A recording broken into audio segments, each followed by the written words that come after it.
A lot of the time, what I've seen in a lot of clients and in myself was that somewhere in that birth story, we didn't truly say yes to being on this earth and we didn't truly receive our lives, receive this life.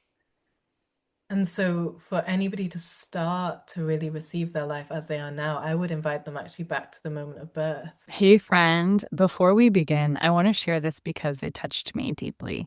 Farah, our guest today, shared that during most podcast interviews, she naturally stays at the level interviewers are holding, which often stays kind of surface level. And she told me that our conversation became the deepest that she's ever gone in an interview because of the space that I was able to create with her and because the energy felt pristine. That is such an honor. I was standing at my desk when we dialogued, and it felt like being with her wisdom in a way that is both spiritual and grounded, like the essence of Money Loves Me, but with the living pulse of real conversation and truth and laughter and presence. If you've been craving an interview that goes beyond the highlights reel and into the heart, you're going to love this one. So, two invitations: go follow at Farah Orths and grab Money Loves Me, her book. And if you want to be a guest on The Authentic Creative and be met at depths, you can DM me and tell me what you're here to create, and we'll talk about it. Thank you, Farah. I will remember this. Now let's drop in. Welcome to The Authentic Creative, where we expand our capacity to feel good one deep breath, one bold choice, and maybe a little bit of magic at a time. I'm Siri Baruch Thornton, healer, creative, and lifelong explorer of all things energy, self-expression, and joy. With over 26 years of experience in Reiki, Akashic Records, and transformational breathwork, I've learned that feeling good is not a luxury, it's a practice. And sometimes it's a little messy. This podcast is here to help you trust your intuition, break the rules, the ones that need breaking, and live more fully in your gifts.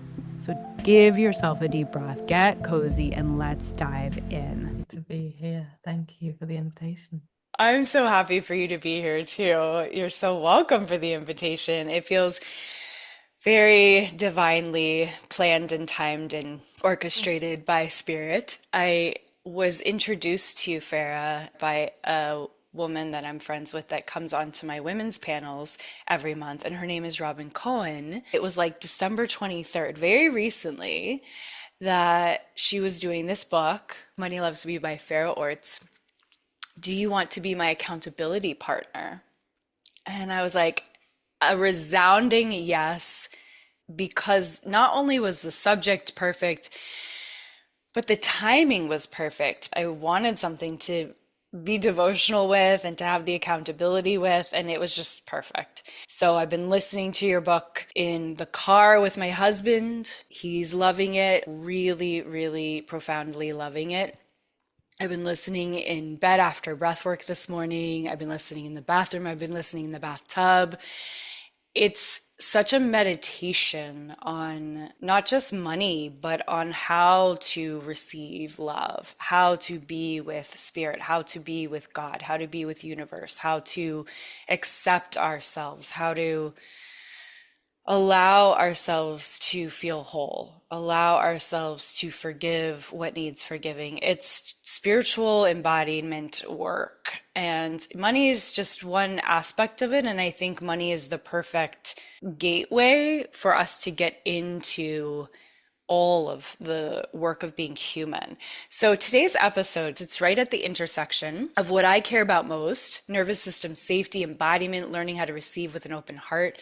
So I'm here with Farah Orths, Hay House author of Money Loves Me. Farah is a channel, musician, and spiritual mentor who brings the unconditional love of the divine into the human realm and into the felt sense of self. Her words and teachings invite radical acceptance, compassion, and deep heart healing. So together, we're going into the real work beneath the money conversation, the love conversation, the body conversation, not just about like strategy, not just like mindset, but embodied experience of worthiness and safety and receiving. So we're talking about how scarcity can live in the body, how shame gets wired into our relationship with money, what it looks like to rebuild trust from the inside out so abundance becomes something you can actually hold. And if we don't get a chance to cover all of that, guys, you can easily get her book and it's all in there. So if you're ready to soften the grip, to expand your capacity to feel good, and let money become a loving relationship instead of constant pressure, you're in the right place. I also want to mention what's really important to Farah, she was explaining to me just before I hit record, are containers of divine love and her ceremonies. So, actually, I just want to start with the containers of divine love. What does that mean to you? What's the container of divine love? Tell me about that first, and then we'll get into all the money loves me stuff. Yeah, thank you. Yeah, the thread of the divine love is really at the center of everything that I do. It's the altar at which all of my work is centered, whether that's the songs that I channel or the ceremonies or the money work. It's all with unconditional love at the center. I feel like that's how we truly heal is through the frequency of unconditional love. When you think of anything that you've ever healed, that unconditional love has to be there to meet the shame, to meet the edges, to meet the parts of us that are afraid. That's really the heart of my work is unconditional love. Um, What a radical act. What a radical thing to say. Unconditional love. I mean, this is literally why we're here together because when I was a teenager, like 13, my mom introduced me to Reiki. And Reiki is the energy of unconditional love, life force energy. And that is like, I would say, my altar. It's like, there it is. So no wonder that I'm here with you, that I'm drawn to you, that your words and your sound and your voice just feel like home to me and call me back to my deepest knowing, my deepest truth. Everything else is just is a lie. Everything else is just something we've been sold, right? It's like, yes, of course. Of course. And same with the Akashic record reading work that I've learned. It and everything I say, it's like it all comes back to if you want to see anything rightly, like you quote in your book, The Little Prince, if you want to see anything rightly, you have to see through the heart. This is how we see the clearest and the farthest. So I just love your work so much. So tell me more about your ceremonies. There was one you did recently over the holidays. yeah, the one that I did recently was called Love Embrace. It was a 2 hour journey into a real place of stillness. It felt like a space outside of time where we all gathered. There was around 46 people. We gathered at the altar of love. It was a space where I really invite anybody in my ceremonies, if they want to rest, if they want to literally be in bed with the covers up and just rest with people, but be in their own space and rest in divine's hands. I read some Sufi poetry and we journeyed with some deep heart healing meditations and just remembered what love wanted us to know on that day. Each person had a different experience of what that was. They're such beautiful containers of snuggling up in divine's hands and reorientating our relationship to life from that place. And that's what I really feel is the foundation from which we should be living if we're called to that path. If we're called to the spiritual path and we're a mystic at heart, then let our life be built on the ground of immense devotion to the divine. Let it carry us. And the way that interacts with the nervous system is so beautiful. The amount of deep nervous system regulation that we can get from our relationship to the divine is immense. When you said you can just be in your bed and snuggle under your covers and listen and ask what divine is here, what love is here to say, and something like that, I just was like, yes, yes, yes, yes, yes, because this is the work I love to do. I love to receive breath work in my bed. I love to facilitate breath work for other people. I say, get in your bed. How often are we told to do that? Never. I've learned, most of us have learned, you have to try, you have to do, you have to get up and get out and get early going, and early bird gets the worm. And yet, I feel, Farah, that there's this movement right now of us reclaiming our softness, our intuition, our power, our rest, our winter, our knowing of like, it's not about the forcing and the pushing, and that the downloads can come most potently when we're in that space of love and comfort and receiving and femininity. I'm still absorbing the chapters of your book. And so I've marked pieces where I want to go back and I'm like, okay, that's a ceremony. I still need to offer the flower to the water. There was one chapter recently we were listening to in the car, Jake and I, about the patriarchy. And you were talking about how you felt a rejection of the masculine, but you were fully in the feminine, but then realizing you needed to integrate some of the masculine as well. You also talk in chapter 7 about how you're still on this journey too, and this is why you're called to do this work, why you were called to write this book. And since you've written the book, you've had so many growth periods and so much more that has come through that you're learning and that you're sharing and that you're teaching. I guess what I'm thinking is maybe this conversation is a little bit of a bridge between where I'm at with your book, just in the beginning stages of it, and opening to all of the lessons and sort of getting some validations from other teachings that you're then like really beautifully reinforcing. And I have to say, your book is one of the most easy, most feminine ways of learning about how to receive money. I feel like it's a bridge into where you are today in this present current time to when you wrote that book. I have all these planned questions, but I just want to go with, I just mentioned this patriarchy chapter. Where do you feel like you are now versus when you wrote that chapter? Specifically with the patriarchy or in general with the book? Both.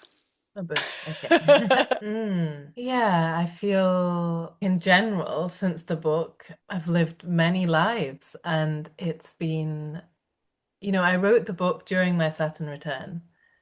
And that was a really life-changing portal for me. And I've just come out of the Saturn return now. Who I was at the start of writing the book and who I am now is so far apart from each other. And yet the book really delivered me into my truest self. When you write a book from the soul, you really get to distill and you have to be so in intimacy with your medicine for Mhm. it to come out that you get to distill everything until you're just left with this precious, pure element that is your medicine. And that process of distilling changed me so much and was a huge part of what changed my life into who I am now. So it was a spirit guide for me, that book. It really, really, really was. And it wrote me. It completely wrote me. Wow.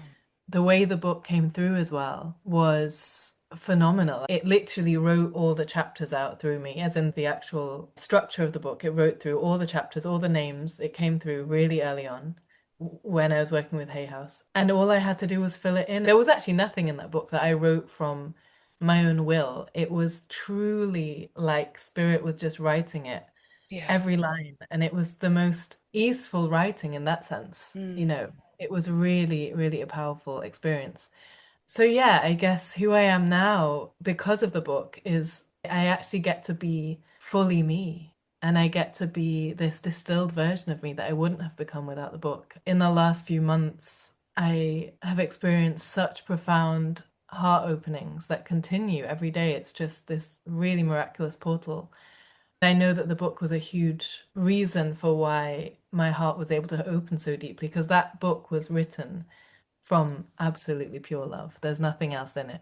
I It's feel truly. it. I mean, anyone who listens to it, and I do recommend listening to it because your voice is medicine. Your voice is so much the transmission of it, the love of it. It drips like honey. You feel encompassed in your love, in your transmission, in that sacredness that you're just describing. And it's so deep that you really have to be prepared to be present. I mean, other like because I can find myself with certain chapters busying myself when I had a little bit of a resistance energy bubbling up, an unconsciousness energy would bubble up in certain chapters. Actually, there was a few different chapters where unconsciousness energy was bubbling up. Oh my goodness, am I tired now? Ooh, and or I could feel the heaviness, the weight of the energy of the chapter. And not that you were transmitting a heaviness, but I was feeling the heaviness of the prompts, of what the energy you were going into. You can't skim through that. You won't get it. And so I even have had to go back to certain chapters because I'm like, if I'm honest with myself, yes, I gave that offering. I put a crystal in the ground. I went outside and thank goodness for Robin, who's keeping me accountable. And I'm sending her pictures of, the money loves me. I wrote and put all over the house. Thank goodness I actually did the prompt because it actually works. But throughout my day, Farah, because I'm so in it right now, I'm experiencing it in all of these moments when I first wake up. Money loves me even when I feel lazy. Money loves me even when my body's aching. Money loves me even when I'm scared, even when I'm in doubt. And it's like God or father wound, right? It's really just insert the unseen here because it's all connected. I've been doing money work for 18 something plus years, but this feels like such a next up level, such a crystallization of the work and at the altar of the unconditional love. So, yes, I'm Mm. healing my money wounds, and yes, I'm healing my money stories, and yes, I'm healing my ancestry and my worthiness stories and all of it. But I'm also just remembering my wholeness in Yeah. general, healing myself Yeah. in general. Yeah. Yeah, that was the prayer, and it is the prayer. The book, it says that it's about money, and it is about money, but it's really beneath that, it's a book of love. Yeah. That the prayer, I don't care about people doing money healing to simply just get more money, is Mm-hmm. not what my book's about. There are loads of books like that, and great for those people that feel called to that. But that was never what it was about for me because that wasn't my journey with money. My journey with money brought me into such immense wholeness. And that's what I really care about. As a result of that wholeness, there was a huge amount of money that came in at the time. But what I really cared about most and what really shifted my everyday life was the wholeness that it brought me into and the healing. And money is, you said it so beautifully at the start of the podcast, money is this gateway. And money is a very brutal mirror, but I don't mean it brutal. I mean It's like like as a really, activator. yeah, activating and initiating mirror. It will Mm. show you. It will show you where you're not open to receive in life. It will show you where you're not open to receive love. It will show you your contraction when it comes to being in touch and in aliveness with your worthiness. It will show you where you're afraid. It will show you where you're not trusting source. It will show you where you're not trusting yourself as a fragment of source. It's all there. And so I use money as a way in to really deal with the deeper relationship to self and relationship to source. And Yeah. that's why it's actually such a rich, pun intended, such a rich doorway, money. There's nothing that money doesn't touch. And so it's such a perfect gateway because we all need to understand how to better be in relationship with it. So it's this perfect gateway for then your work to be able, as a side effect, right? We can observe people who have financial wealth and yet are poor inside. They don't love themselves, they feel alone, are in fear of losing it all. And I think you talk about this in the book too, and of course, you can have very little and feel very rich and very whole and very abundant and have beautiful, full relationships and all the spectrum in between. The other thing you were talking about is what's beautiful is when you have personally gone in and out of maybe there's a windfall now and maybe there's a challenge again later because it's not stagnant. It's the ocean, it's flowing, it's currency, it's always changing, ever changing. It is a perfect portal activator, mirror, brutal mirror to when it does feel like it's ebbing, to come back into relationship with this work. When you say money loves me, how does it feel somatically when someone actually fully believes it? For Okay. someone who hasn't felt Mm. that yet, what could Yeah. that transition Yeah. be for them? Everybody feels it differently, but to really sense and feel money almost as a lover, And as the beloved, as the divine shining within your heart, and that money is not even this thing that's outside of you. And it's not this dead thing, it's not just this paper thing. It's a frequency that you can experience in your own body, and that you are actually made of the same stuff as money, right? Because we are innately, deeply, deeply abundant beings. If you look at our physiology, the trillions of cells we have, our bodies work in such beautiful harmonic ways, and the amount of systems we have within us that are lovingly working for us without us having to think of a single thing, that is abundance embodied. That is the infinite that we carry within us. There are so many systems inside that are examples of our innate abundance. When we get to that place of really experiencing ourselves from that deep place of wholeness, of abundance isn't outside of me. It's not something that I gain. It's not something that I can even reach for. It's not something that I have to do anything to become. It is something I was birthed from and will always be and will return back into, because we are all source, we are all the divine. When we get to experience God, and when I say God, I mean in a non-religious way, Hmm. God, source, the divine, from the inside out, that is the true experience of abundance from the inside out. And that is what money can feel like. It can feel like the most infinite love within you, and something that is so holy and so sacred, because the divine is in everything. And we get to meet the spirit of money too. To carry money in your heart is so beautiful, and it makes your whole experience of relating with money in the world so much richer and actually really magical and powerful. Yeah. I can feel you Mm. tapping in when you speak. You close your eyes, you tune in, and that's how you wrote your book. It's beautiful, and I'm sure that's how you do your ceremonies. It's this transmission. Thank you so much for doing this work.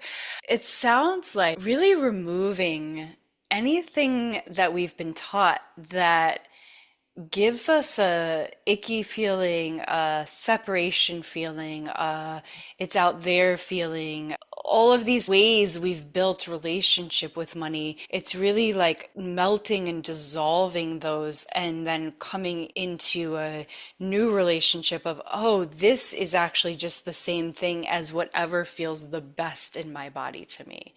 This is actually the same thing as what quotes God or what love or what, like you talk about in the book, a nurturing mother energy as opposed to an evil cartoon character, and really extracting it from that energy of patriarchy, really making it our own and making it precious and making it what feels good and relating to it in that way. It kind of reminds me of home birthing and how you can change that relationship with expansion and contraction.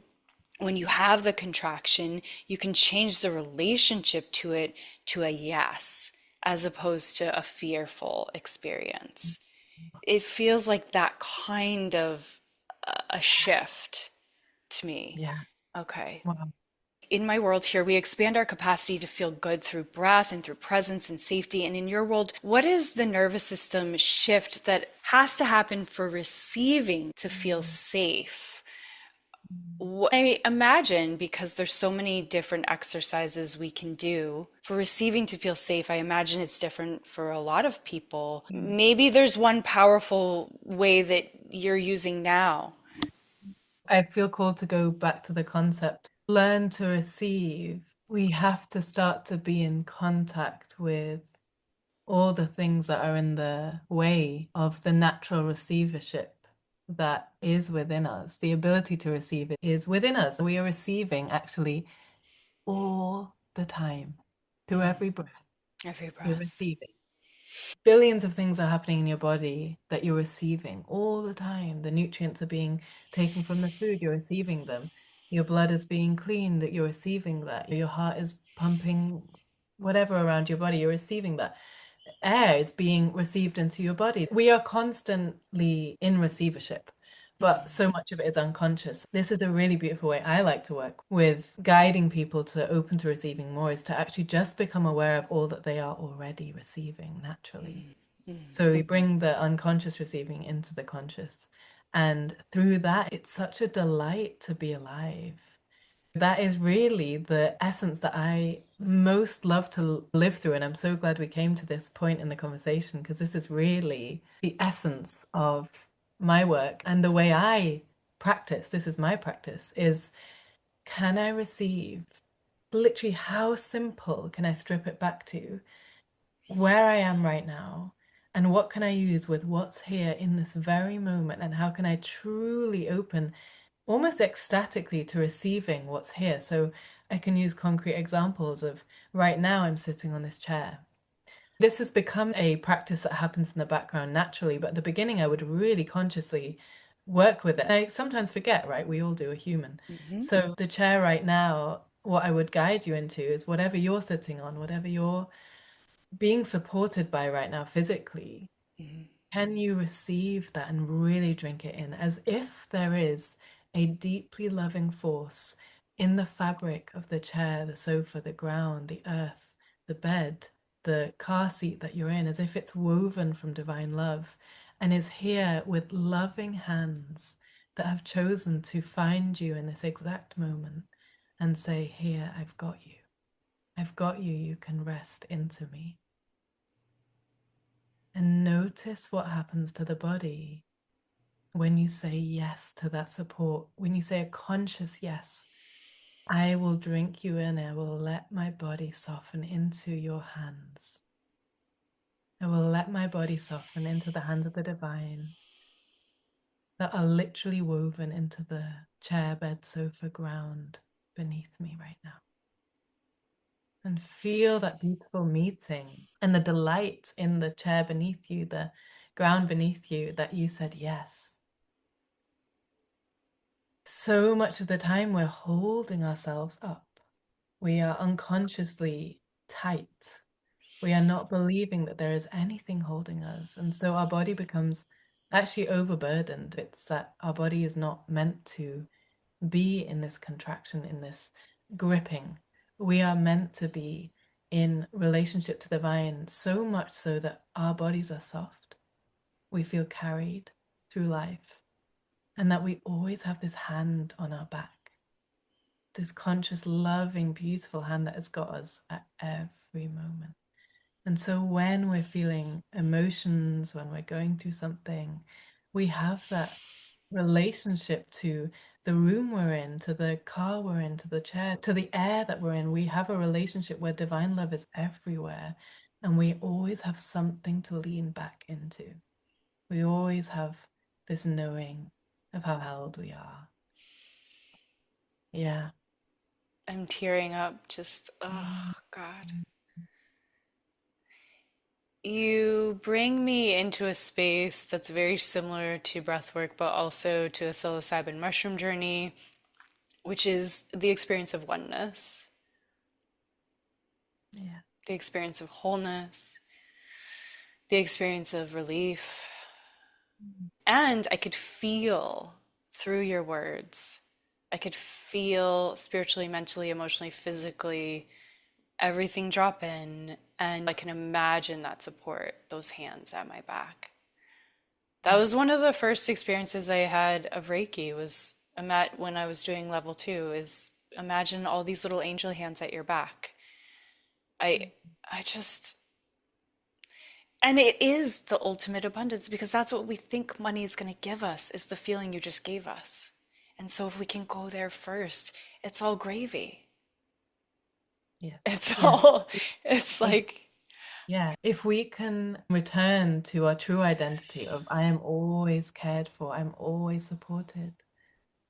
I was born into this consciousness that has always got me, and I'm connected to everything I could ever think of through the fabric of what I am. It's the same as what everything on this earth is made of, including money, including the things I dream of, these dream houses. It's all the same fabric, there's no separation.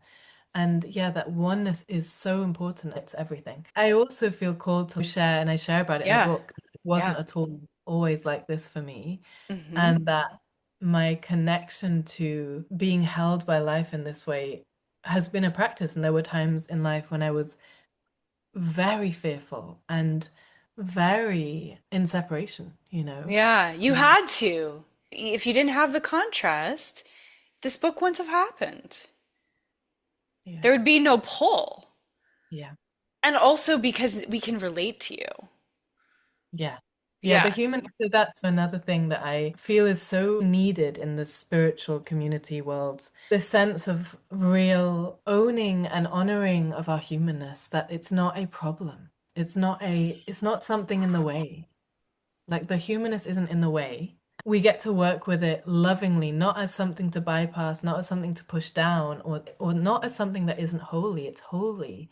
And it's just part of what we get to learn through, and it's so welcome. I really want, whether you read the book or not, whether you do any course with me or not, I just want you to know that your humanness is not a block to your magnetism. There's nothing wrong with your humanness. We all have it. Every single spiritual teacher you look at, every single person you think is perfect, everything, whatever it is, we are all innately human. And that means we have imperfections. That means we're growing. That means we have some areas that we're amazing in and some areas that we have huge blind spots in. And that's just part of it. But we get to let unconditional love hold all of us. The gold in the book is that I really invite people to almost like stretch this bubble of deep acceptance and stretch this bubble of what money is a match for over everything that you are, not just the great bits, not just the healed parts of you, everything, including, like you said at the beginning, money loves me even when I'm lazy. Money loves me even when I'm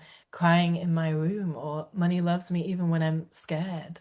That's the only kind of healing that I'm really interested in. That's the only kind of rhetoric in relationship to our humanness that I'm interested in, is one that includes all of us. We're never going to heal if we're creating more separation through our perceived notions of what we need to be in order to be abundant. Or we are, Yeah. the starting place is wholeness. Our humanness is included in that, and it's simple. I Yeah. just got complete full head chills when you first said that our humanness is not in our way, right? It's like our humanness is not a problem. This is a revolutionary remembrance. It's watershed, for me, and I think for so many people. And I think that's why your book resonates so deeply. It's just the full encompassing. What are the most common places you see women performing for love through money? I've been dealing with lessons around overgiving and undercharging or proving. And what is the gentlest first step back to the truth? What comes up for me is that the most common thread that I see when women come to this work is that underneath it all, even if they're trying really hard to do all the workshops and buy the books and do all these Mhm. courses, and really underneath it, there is an unworthiness at the core. And you can't really get anywhere until you go there and you go through that portal. And you can't really outrun that part of you. It will come out at some point. We have to go to the place that feels like the last place on earth that we want to go, which is to the unworthiness. And I say this from honestly growing up for a good like 10 years, my teenage years until 22, in deep unworthiness. I mean, I genuinely thought I was the only person on the planet that was messed up and that God had made a mistake with me. That's the level at which I believed my mind stories with that. And so I say it with so much love, but that is where we have to go. We have to deeply return to that part of us that feels unworthy. And that's when the unconditional love comes in. And we have to sit with that part of ourselves and pour so much gentleness and patience and love around that part until it remembers its wholeness. And what I love to say also is that you get to receive money whilst there's a part of you that still feels unworthy. You get to still connect to abundance and you get to heal and you get to do all these things. It's not like you have to completely get rid of this part. It's a very human part. But there has to be a living relationship that acknowledges what is truly the at the core of all the problems we think are the problems. They're only the symptoms of this Hmm. deeper root cause that for a lot of women is I'm unworthy. I actually don't feel comfortable in receiving because underneath it, I don't think I'm worthy to receive. There's a lot of shame. I think there's something wrong with me. I think I'm not good enough. And that voice can be clouded so much, but most of the time that's what's there when you're struggling to receive in life. It's Yeah. usually, yeah, I'm not worthy to receive. Or, I talk a lot about ancestral Yes. things in my, yeah, it's a huge part of my journey and a huge part of what I guide people through as well as ancestral healing. Often I'll use an example of like a lot of lineages can be deeply afraid of ease, just not It's known not in their. wired that way. Yeah, Yeah. exactly. And so much love and compassion for why it isn't wired that way. If we are at a point where we get to choose and we have the privilege to choose, then let's choose to Yes. reprogram our lineages to believe that, oh, it can be easy. We Yeah. can experience ease. And you talk about the really real fear of, am I abandoning my tribe, Yeah. my family, my ancestry, my friends, whoever, when I start to rewire that, when I Mm. start to allow ease, when I start to allow more abundance and receptivity and all of it. And Yeah. that's The so real loyalty. for people, and there's all the science behind it. And Yeah. yeah. Yeah, the loyalty to suffering is what I say in the book. I had to do a lot of work with that and actually still continue to. I think yeah, it's a huge one. And I feel a lot of people have that very subconscious Yeah. loyalty to suffering because it keeps them in the tribe. And when you feel like you're the first one breaking away from suffering being the main way you experience life, and sometimes just the background flavor of life, Mm. primarily you feel like you're literally breaking away as a lone wolf and you're not going to make it on your own. And so there's such a powerful healing that can happen when you realize you're doing it for everybody in your lineage, but that's not even the focus because we're not rescuing them, but they actually, Mm. that's the souls of your ancestors want you to be free. The souls of your ancestors want ease. They were actually doing it subconsciously all for that. They may not have been able to express that that's what they were working towards or that's what they really hoped. Maybe it was such a faraway dream in their hearts that they couldn't express it, but their souls are here to support you in your journey to owning that life gets to be easier and that it's okay to do things so differently to how your lineage did. And that it's not only okay, but it's their prayers for you. You are your ancestors' prayers and your dreams, and you get to write the story. And we're in such a privileged position to be able to write a story and to choose instead of literally being in survival where we cannot choose a different way. So yeah, it's good. Yes. Ah, yes, yes, yes. Thank you. So I love how breathwork can move what we cannot think our way out of. I like to Mm. say that breathwork in one session can be like 10 years of therapy. What would be your favorite practice? And you talked about noticing the earth supporting Mm. you, which you talk about in your book, noticing the support of the chair or the floor or the bed. What is your favorite practice for alchemizing shame around money into devotion, dignity, and self trust? To alchemize shame around money, the practice that I would recommend is to do a mini ceremony with money. And I speak about it in the book, but I can share a version of it now. It's a really simple practice. It changed my life. When I did this ceremony, I did it when I had quite a bit of debt and I had had it for years and it wasn't shifting. And the amount of shame that I felt from having this debt and not being able to shift it, it was like this huge rock that I was just carrying around with me on my back for years, and it grew and grew and grew. And this practice, it was channeled completely. When I did it, within 3 months, I'd paid off the debt with such ease. It was a miracle. It looked like a miracle from the outside, but I know what I did, and I really sat with the shame. And what I did was I created a intentional space, and I decided, right, I'm going to sit with money. And I was told by my channel to sit with money and almost eye gaze with money energetically. And this is all closed eyes. And Hmm. I really called in the spirit of money and the spirit of money being the real heart of money, not the conditioned projection of money, not the societal version of money, but the heart of money, the true, pure spirit of money. And I allowed the spirit of money to sit across from me in this vision that I was in and really felt its presence and felt the most loving eyes. within money, just looking at me.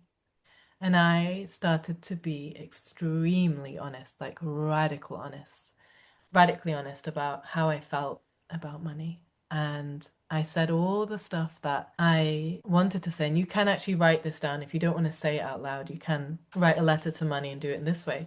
Absolutely excavating all of the shame. So the things you don't want to say, like, I really hate you, money. I feel like you hate me and I hate you and I don't understand you. And I'm so angry. And I'm so angry that nobody ever taught me about money. And I'm so angry that I had all these imprints of money that were really scary and didn't feel safe. And it was so unstable. And whatever it is, your story, bring your story.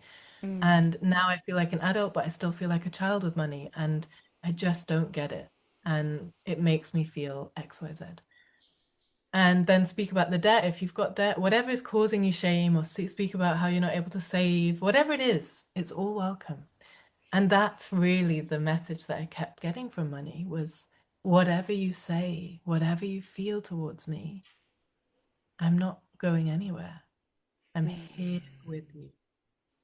I'm here with you and I'm loving you. I'm loving you when you're feeling hatred towards me. I'm loving you and when you're feeling anger towards me. I'm loving you when you're yearning for me. I'm loving you when you feel like a lost child towards me. I'm loving you when you wish someone would rescue you. I'm just loving you. And so there was just waves to this ceremony, wave of, after wave after wave of what I offered, the true, messy human truth of how I felt about money. All I got back was love, unconditional love. And just a sense of like, you can go on as long as you want. I'm here. I'm not leaving you. And that energetic of money staying with you and not having any conditions over you. And really behind that, that's the divine. The divine is staying with you always. It never leaves you. It could never leave you. You are made of the divine and you're a child of the divine. It's all the same.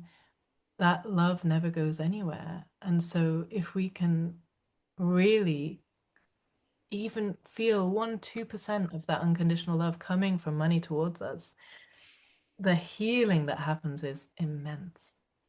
And it got to a point where I'd received so much love from money within that ceremony. And this is, maybe half an hour, 45 minutes. It wasn't even that long. It got to the point where I'd received so much unwavering love from money that I actually didn't care at that point whether the debt shifted or not because I wasn't making the debt mean that I was unlovable anymore. And I just knew I was so loved in whatever I did or didn't do, in however much money I had or didn't have. It didn't matter. Money loved me and it was here with me and it actually never rejected me. And that was the point where my frequency towards money changed hugely. And as I said, within 3 months of that, a lot of money came into my business and I'd paid off the debt with so much ease and overflow. And yeah, yeah. You expanded your capacity. You say that several times in your book, expanded your capacity. And that's the tagline of this podcast, expanding our capacity to feel good. And to feel good in that unconditional love experience that you allowed yourself to have, that was you expanding your capacity to loosen the grip and to be non-attached and to feel whole and healed and loved regardless of the externals. And then because of that, you received what you needed to receive and you created those pathways to receive what you needed to receive as a side effect. Mm. It's interesting because when you share about it, it's like inner child healing and it's father wound healing and it's God wound healing and it's all of it encompassed in this one medicine. I mean, this is the work of a lifetime, this work. Mm. And like you say, it's never over. That's the beauty of it, as you get Mm. to revisit it from the new vantage point and you get to get better at it and practice it and return quicker. And I like to talk about it's not how many times we fall off, it's how many times we come back. And also, I love how the nervous system builds upon itself and that it's cumulative. And so, the more we can practice what you're talking about, And I love that there's really no way you can fail with what you're saying because you're saying that the humanness is not a problem. Yeah. So go ahead and fail. Go ahead and feel like you're failing. And use that as the way in to be closer with God and the way to be closer with money. And wherever you're at, use that as the way in. Whether it's you're listening to this, for example, and you're doubting whether it would work for you. Okay, Mm. let's use that as an example. Like, even though I am doubting that this would ever work for me, and underneath that, I'm saying there's something maybe different about me, there's something wrong about me, or I'm not enough compared to other people that this money healing would work for. Hmm. Even with that, money still loves me. Yeah. Even with that, the divine still loves me. There's no single thing on earth that could ever turn this love off. It's impossible. It's what I am fabricated from and what I return to. And the more we know that, oh my gosh, all of our masks and our pretenses of who we think we have to be just start to slip off because we are living from and breathing from this source of wholeness within us that is all inclusive, truly an all inclusive, all encompassing love. So we're not cutting ourselves off constantly from love because we've come to realize and touch and be a part of a love that has no conditions, that has no kind of loopholes that you can fall through. It's like always here. It encompasses everything, truly everything. And it changes your life when you live from that place. Your life stops becoming a way to try and morph yourself into something to get the love, and when you stop trying to morph yourself, you have all of your life force available to you, and you just get to rest back into who you really came here to be. Yeah. And all will be attracted to you when you're in this space. Yeah, then you're oneness. Then you're, yeah, there's nothing that you're subconsciously rejecting. Because a lot of the time, you can use the example, it's just coming up right now of people that say they want a relationship, right? They want this love to come Hmm. into their life. Sit with that person and say, okay, imagine that the perfect guy is coming towards you right now, and this is the moment you're going to meet him, and this is the moment for the rest of your life you're going to be with this guy. Okay, feel what happens in your body. And a lot of the time, even though they've been consciously saying, oh, I really just want to meet a man, I really want to meet my king, I really want to start a family, da da da. When it actually comes to that moment of imagining that the man is here, their whole nervous system goes into alert, and it's Yeah. like, no way. Like, wait, Unfamiliar, not yeah, safe. alarm bells. And it's the same thing with money. People say they want money, but a lot of the time, if you ask them to imagine that money actually dropping into their bank account, imagine those numbers in your head in the bank account. If you're aware enough to sense that part of you, there's a part of you that often will be rejecting that because it's afraid to receive, and it's afraid to lose the identity that it had before, which says, I'm someone who never really has enough. And there is Mm. a familial comfort in that just from having exercised that part of you very many times. That feels more comfortable than expanding into the version that says a huge yes with safety to receiving a large amount of money. So, Yes. yeah. Yeah. Yeah, we will choose the familiar hell. That doesn't even have to be hell. It could just be not quite what you want. We'll choose that because it's familiar. It's just so true. What would it look like to build a life where abundance is not just numbers, but aliveness? If a listener wants to live inside the reality this month, what is one embodied commitment they can make? Yeah.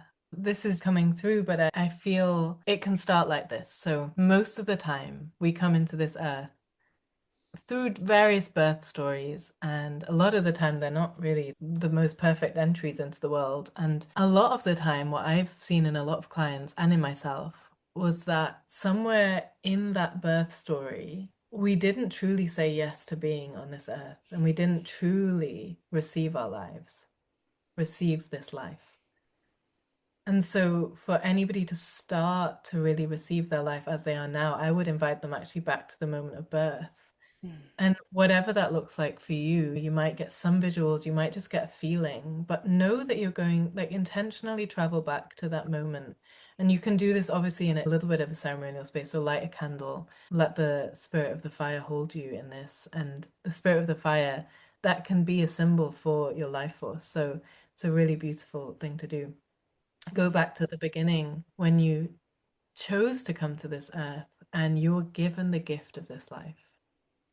You were given the gift of coming to this earth and consciously drink in your life. Consciously say yes to receiving your life. Like truly drink in that gift. Circulate it through your body. Actually choose, consciously choose to say yes. Make it a conscious choice. Because for me, everything changed when I actually consciously chose to be here and to receive my life fully. Allow yourself to be in that moment and say yes. And you can imagine this yes in your cells flooding through your body. Yes, I choose to come here. Yes, I choose to receive this life. Yes, thank you for this life. Thank you for this life. Thank you for this life. And notice what starts to shift within your body. You know, a lot of people haven't ever truly landed on this earth plane because maybe there was a trauma moment in birth or something. Maybe the, preconception journey was really chaotic, messy. There was just something that didn't allow their feet to actually ground into this earth. I feel a lot of the humans on earth are not actually receiving their life Wow. consciously. And so let's start there. Let's start by receiving the life that we are living right at the very start. And in that way, we also take responsibility for this life. We are in conscious receivership of this life.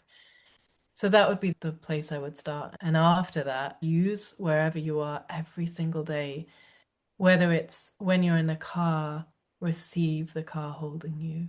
When you're outside, receive the air breathing you. Receive the breath in your lungs and receive the way your body is giving devotedly to you in every moment. There's so much to drink from. There's so much to receive just where you are. And when you're in that, when you use where you are to receive it fully and consciously and drink it in, you're in the energetic posture of receiving. And from that place, amazing things can come to you because you're actually finally open. The way we receive our breath, the way you consciously receive your natural breath right now, you can access the posture of receiving, which will then allow more money to come in, more abundance to be felt in your body. And you will know yourself as a being that's so innately worthy of receiving because you're practicing that all the time.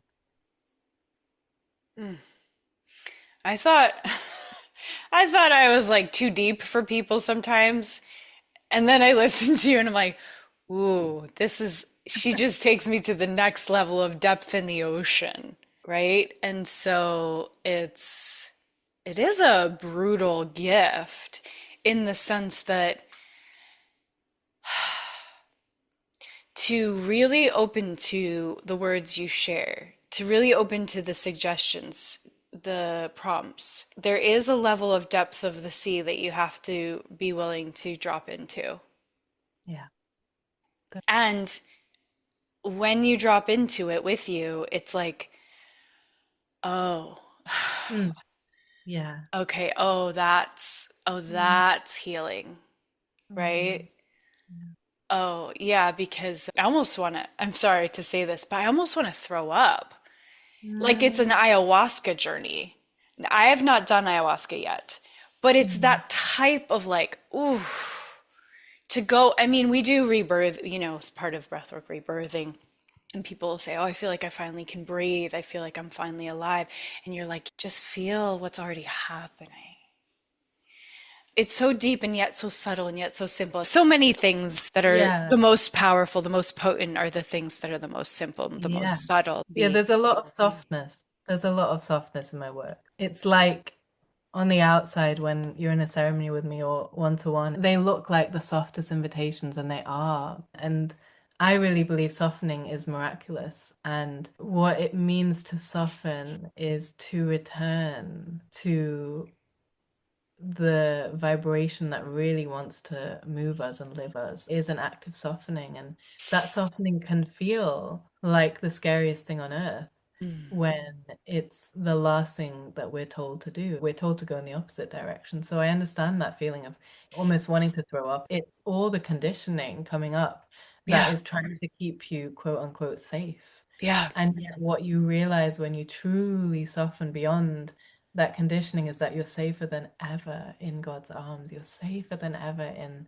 Source's love. You're safer than ever in unconditional love. And the concept of safety actually is an interesting one because it actually moves almost out. I used to say a lot, and I still do sometimes, I talk about safety, but more and more I'm actually like, when we truly return to the beloved's arms and we live from that place, we're not even thinking in terms of, am I safe or am I not safe? Because we are trusting our lives to take care of us. We're trusting that we are always taken care of. We're always cradled. And it's this innate knowing, no matter what is presenting to us. Yeah, and that's a practice, but it's It's beautiful. the antidote. Everything you're sharing, the way you share it, the depth of what you share is the antidote to all of the separation we see with our eyes around us and we take in if we're paying attention to media and whatnot. It is Yeah. the antidote. So thank you. There's of course, a million things we could continue to share, but I want to respect your time and our listener. I want them to be able to have this in one little capsule today. So thank you, Farah. I'm deeply honored. I can't wait to go back and listen to this and take this in on another level again. Well, you could get multiple levels of healing and awarenesses and realizations from listening back to this episode. So I'm excited to put it together for people and to share it with them. Thank you for the gift of your work and for being the divine open channel that you are and walking the path that you walk and being brave and courageous enough to put it all down on paper and to continue to share it and continue to be the portal for our healing. Thank you. Thank you so much for having me. I also just want to thank you for the space you hold because I feel we were able to go so deep because you created a truly devoted space for us to drop in. And I am so grateful that we got to have the depth of conversation we got to have today. And I feel your prayers for what this podcast is here for. And I feel my spirit and being responded to the prayer that you so deeply planted in this podcast. So thank you. I'm so grateful. Yeah. I'm gonna just drink that in. I'm gonna receive that. That's my abundance right there. Thank you. Thank you. Oh, beautiful.